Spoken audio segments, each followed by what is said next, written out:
saya Nung Herdiana. Agak gede suara, Bu. Nung Herdiana. Bu, gimana mau keseharian anak kita, Bu? Tadi. Iya, sehariannya itu dia tuh bekerja, Pak. Kerjanya apa, Bu?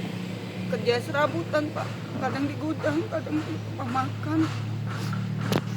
Sebelum kejadian sempat nggak sih, Bu, dia cerita kesel atau gimana? Nggak gitu? pernah, Pak. Ibu taunya dari mana, Bu, dia ngelakuin hal yang kayak gini? Iya, pas kemarin kejadian itu digerebek sama pihak polisi Panjang. Kalau kesehariannya Windy sendiri sama keluarga, sama anak, tetangga gimana? Iya, baik-baik aja, Pak. Sempat nggak dia ada kesel gitu, cerita curhat ke ibu? Iya, memang dia dengan kasus seperti ini dia memang merasa sakit hati, Pak. Alasannya? Kesel karena merasa tertipu, merasa dijanjikan dengan muluk-muluk gitu, Pak. Kalau dengan korban sendiri, Ilan sendiri, ibu kenal? Kenal, Pak.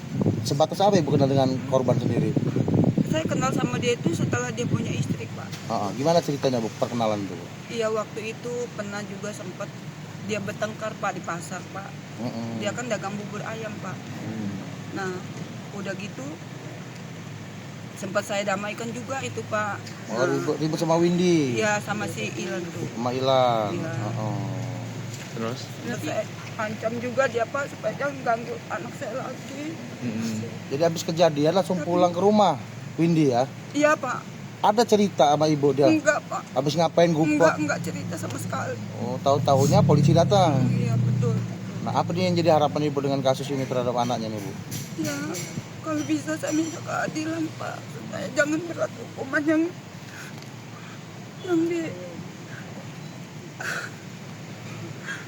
dialami oleh anak saya Windy ini, Pak.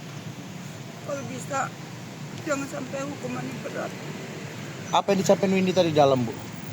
Ya, dia minta dibantu supaya diringankan hukumannya, katanya, Pak. Dan dia juga merasa menyesal, Pak, atas perbuatan yang dia lakukan itu. dia kangen anaknya nggak, Bu? Dia cerita kangen anaknya nggak dia? Apa, Pak? Kangen anaknya nggak si Windy? Iya, Berapa anaknya sih, Bu? satu. Oke. Yang mau kita Sampaikan. dampingi terhadap klien kita ini apa aja gitu? Ya, pada hari ini tanggal 28 Oktober tahun 2025 tersangka W yang diduga melakukan tindak pidana pasal 353 ayat 2 atau 351 ayat 2 KUHP sah hari ini menjadi klien kami. Artinya si tersangka W ini untuk pemeriksaan oleh penyidik selanjutnya itu sudah ada kami yang mendampingi. Terus langkah ke depan seperti apa, Pak, nantinya? Ya, untuk langkah hukum ke depan kami selaku penasihat hukum tersangka W akan mengajukan permohonan penangguhan penahanan, ya. Namanya permohonan dibolehkan kan sama KUHP ya dengan alasan ya punya anak kecil masih umur 8 tahun ya, perlu bimbingan seorang ibu karena bapaknya hingga saat ini tidak diketahui lagi keberadaannya.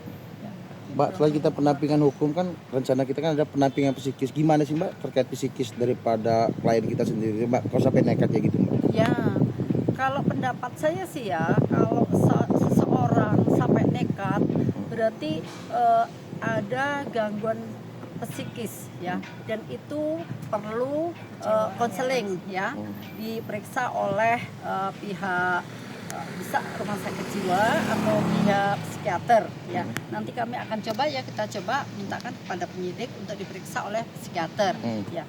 Seperti tadi klien kami juga bercerita bahwa dia sering merasa ketakutan ketika si korban ini kalau menghubungi karena kalau minta ketemu harus ketemu dan maaf pertemuannya di tempat terbuka malam hari di lapangan. Tidak saya sebutkan. Artinya ada sebuah ketakutan karena pernah ancaman itu, Mbak ya? Ya, ancamannya ya pokoknya kamu harus ketemu gua gitu kan, awas kalau nggak ketemu gitu. Jadi dia bawanya ketakutan.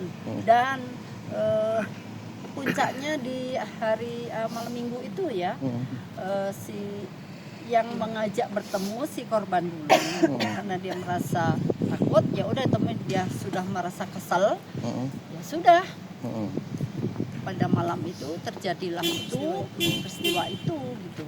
Mbak, korban ini sempat melakukan tindakan kekerasan nggak sih Mbak sama si Kalau klien? sebelumnya katanya kalau ketemu sering memukul, marah-marah.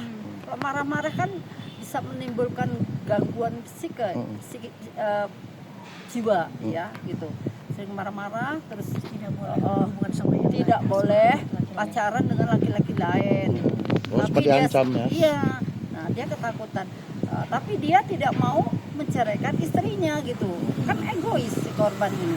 Jadi dalam kesempatan ini ya kami selaku PH mohon kepada masyarakat ya, khususnya Bandar Lampung, untuk tidak memvonis si tersangka W ini kejam.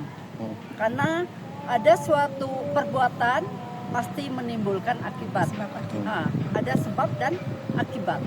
Dan mari kita sama-sama junjung tinggi azas praduga tak bersalah. Ya, sebelum tersangka W atau klien kami divonis oleh hakim, dia dinyatakan belum bersalah. Kondisi kejiwaan sekarang yang kita lihat tadi itu seperti apa, Mbak? Tadi kalau saya perhatikan dia itu bengong-bengong, ya bengong-bengong, terus ceritanya itu terpotong-potong, seperti pandangannya hampa. Nah itulah perlu kita ajukan ke penyidik untuk diperiksa oleh psikiater. Oke.